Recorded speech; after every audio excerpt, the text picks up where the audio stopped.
Alrighty then, there we go. Forge gang, I am still a hard man. Alrighty then, so I am Imperator of Forge, otherwise known as Forge Warhammer. I will be talking about representation or self-representation in neurodivergency and meta-pneumaticy. Meta meaning beyond the physical, an unexplained physicality that cannot be seen. Pneumaticy or noumena has meaning the mental state, the state of mind, and so meta, beyond the mind.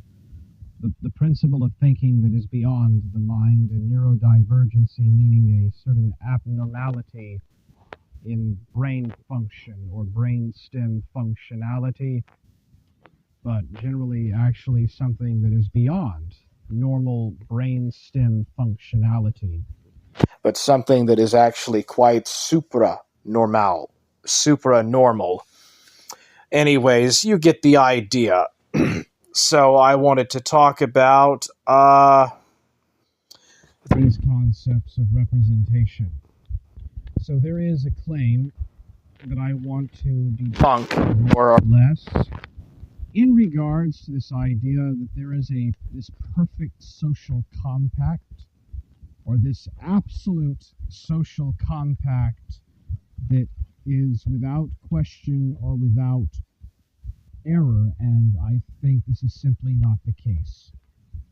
The fact that this society is not run rationally and is itself actually quite dysfunctional in regards to the way that it works, and is quite archaic and outdated, and is simply too much over-reliant on the lack of real academic criteria, is in and of itself a good enough argument to prove my point that there is no perfect and absolute harmonious and God-given social compact. Such a thing simply does not exist. And also, if one is to believe that there is original sin, that man is in a state of original sin, and that man is in a fallen state since Adam fell in the Garden of Eden, therefore it naturally assumes that because of the ineptitude and corruptibility of man under original sin, it is actually impossible for the imperfect man to build a perfect social compact or a perfect utopian social society. Now, I do think that it is possible, but I do not think that it has yet to be achieved. So, there is no complete and absolute justice as such, and there is no complete emancipation, because there is an ever-progressing upward momentum within the process of emancipation itself. Someone was trying to make a claim against my assertion, or they were making a erroneous assertion that neurodivergent people and meta-eumatic people could never achieve complete emancipation. That is because the very purpose of emancipation itself is an ever-progressing and ever-upward trending momentum. Has the circumstances of the society changes and alters through the ever never-ending streams and currents of time and age, the momentum and the fluctuation of the process of political emancipation is ever gaining and ever processing. That's how I would debunk that claim. Now, with regards to the Western social compact the social constitution, the social compact in regards to these matters, and just overall the American or United States Constitution. It is in and of itself a very nice document. It is very well written and very well treatised, but it is not the means unto which neurodivergent people are going to have full representation. It is impossible in a bourgeois, postmodern framework under a insufficient and irrationally run society that is unable to keep up with the trends of scientific and technological breakthroughs to actually give full equality and full emancipation and independence to neurodivergent individuals. In fact, if anything, at least in the United States, it is actually the reverse trend. It is actually going in the very reverse. It is actually becoming worser for neurodivergent individuals to defend their rights and liberties. So, all that being said, what are the primary motivational factors of how the American social contract or the American social compact works? What is its primary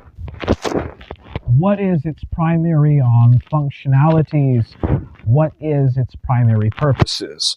The United States is a federal republican or federally driven constitutional presidential federal republic.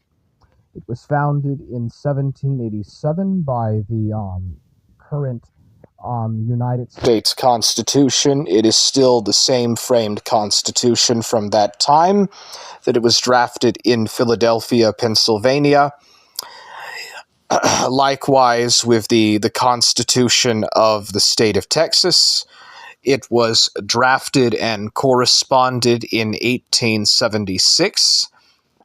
It has some continents from the 1845 Constitution, but there are nuances and differences.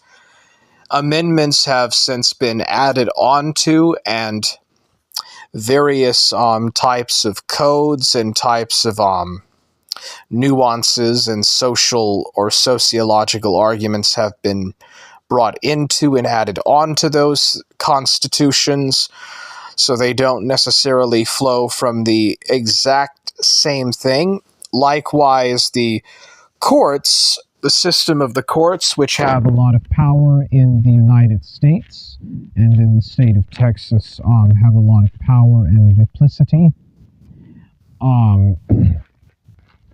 I would even argue that certain financial institutions also have quite a bit of sway in how the federal system operates.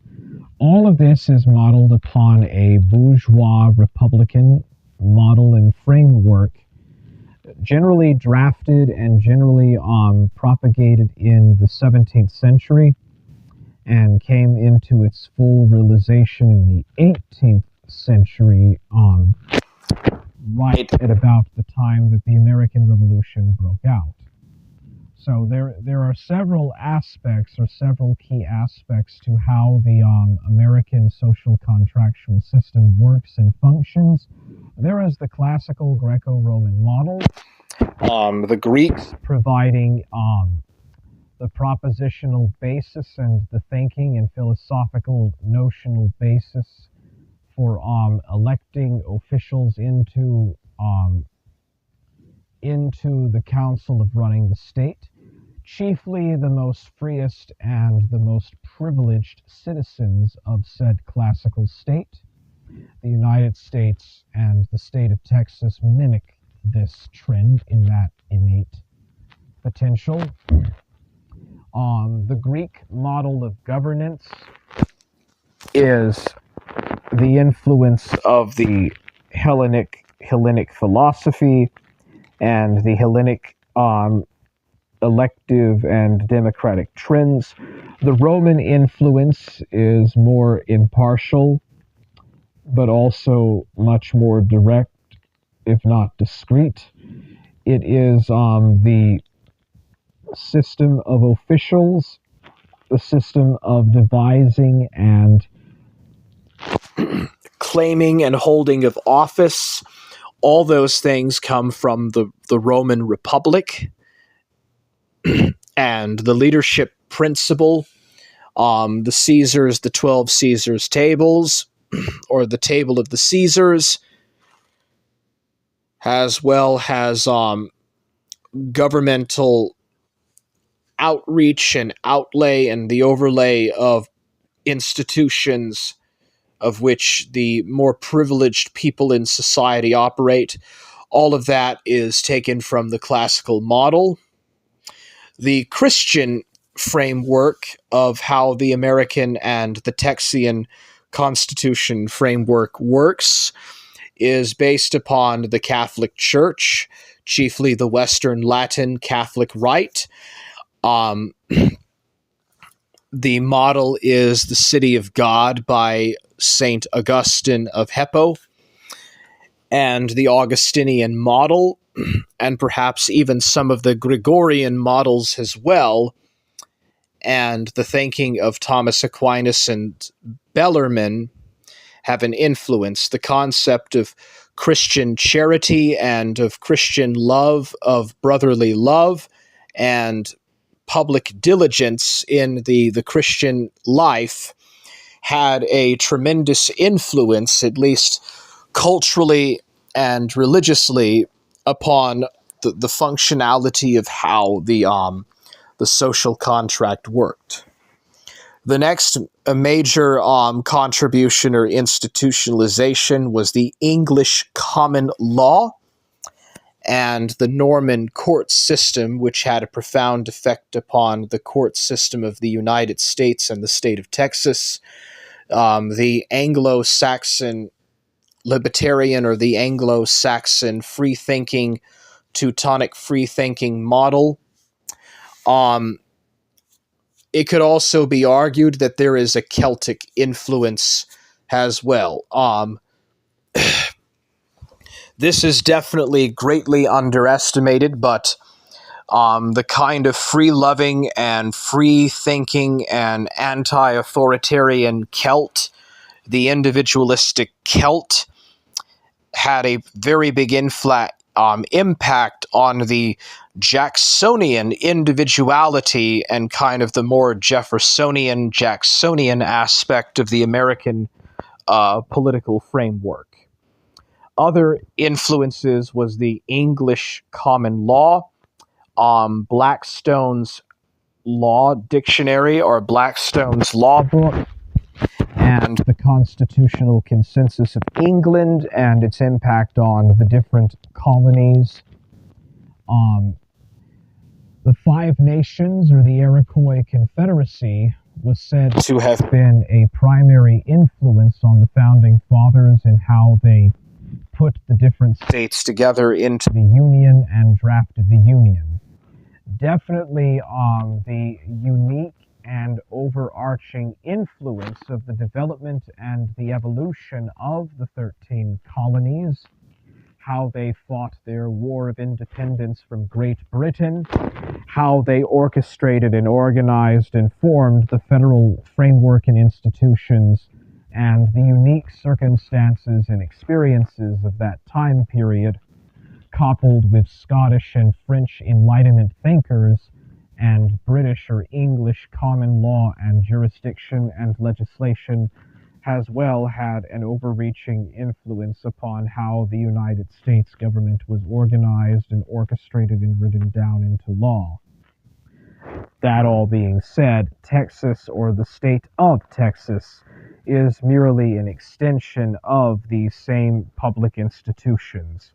The only one real exception being the impression of the Spanish impresario, or the Spanish-Mexican impresario system that had a legal influence and framework into the state of Texas. as it did with other southwestern states in the Union. Now, all of this having been said and discussed,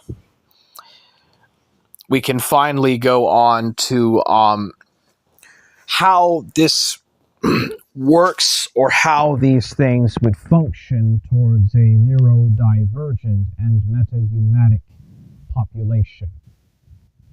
The United States is a bourgeois republic. Its energies and its dynamism is driven by the middle classes, by professional middle classes, or by white-collar middle classes, and the blue-collar classes are the kind of the more underclass or workers. The middle classes are the bourgeoisie. The working classes are the proletariat. The disadvantaged groups and the social dissidents could be considered to be the lumpen proletariat. These various groups and classes could be divided by gender, by race, or by ethnicity, and by religion, but overall they are largely of the same class framework, and therefore the United States ultimately has inherited its class structure in the colonial era from the religious and class divisions of England, and later of Great Britain, and just overall of Europe. The Protestant religion, or the Protestant influence, especially brought over by the Puritans, had a bit of an influence as well, though overall that influence has significantly waned since the 19th century.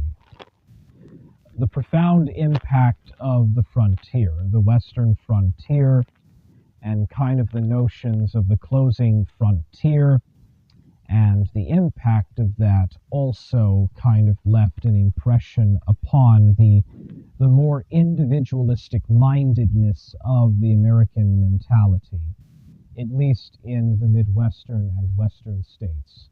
Further east, this legacy is less considered. Now, in regards to how this framework affects neurodivergent people, it is very clear that in the state of Texas, as in all of the 50 states of the states, as well as in pretty much all Western legacy countries or Western legacy brand nations, autistic or neurodivergent people and metahumatic aware people are greatly marginalized and left to be greatly disadvantaged and make significantly less of a yearly income compared to neurotypical individuals. The same case with lower classes and middle classes, etc. Therefore, given the obvious lack of opportunities and the lack of being able to gain in terms of private housing, private business, lack of incentives in education and in public participation, that this so-called perfect social contract is insufficient to neurodivergent and metahumatic individuals. Therefore, it is important to come to a new consensus and a new agreement on a political consensus that could cater to this particular sensibility of things. And this is where the shortcomings of the bourgeoisie society, the bourgeois republic, definitely shows and demonstrates its shortcomings and short failings. And so neurodivergent people have less opportunities, they have less incentives to participate, yet they have to pay the same amount of taxes as neurotypicals, even though they usually have less earnings and less gainings and less formal education than neurotypicals. Therefore, there is obviously a social disadvantage and lack of full equality.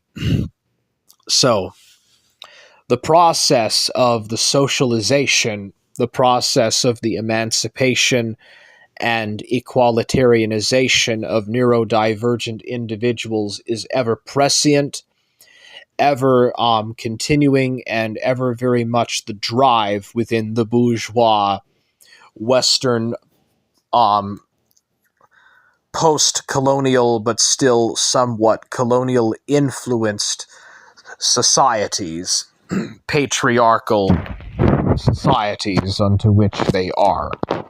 Now, plenty of non-Western societies are also bourgeois-centered and patriarchal and quite theological and religious as well. So, claiming that Western societies or legacy brand Western societies with a history in colonialism or a history in that regard are necessarily the only thing that is what makes them bad or makes them bad is kind of a stretch.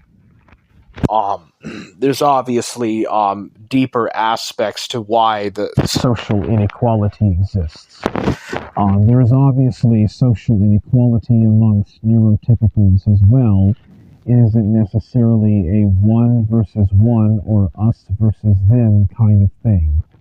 Obviously, this would be insufficient to make such a claim. So therefore, I have been comparing or contrasting apples and oranges.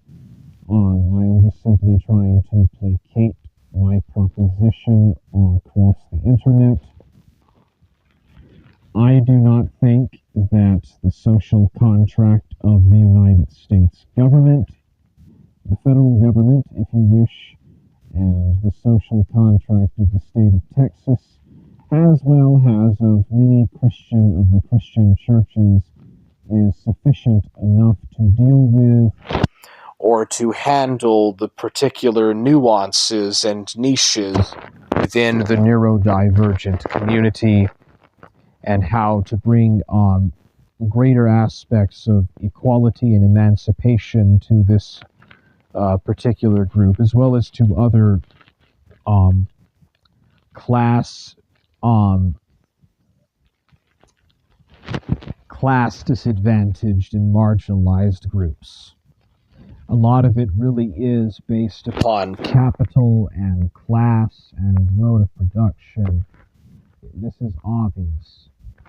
The answers and solutions may not necessarily be a complete overhauling of the existing system, but one that is more of accommodation and modification to suit the particular needs of neurodivergent individuals and of the meta-humatic state to begin with. Anyways, that's pretty much the end of my discussion. If you would like to give feedback or if you have answers to what I was discussing in this topic or subject, and this is more so just subjective reasoning, pretty much just entirely subjective thinking. It is also quite abstract, and again, not everything's perfect. And there is never going to be a perfect human-based government.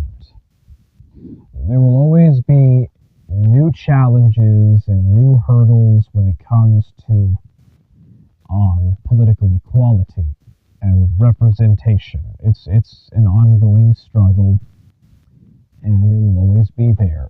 And each time period and each generation faces its own unique challenges and circumstances in regards to this.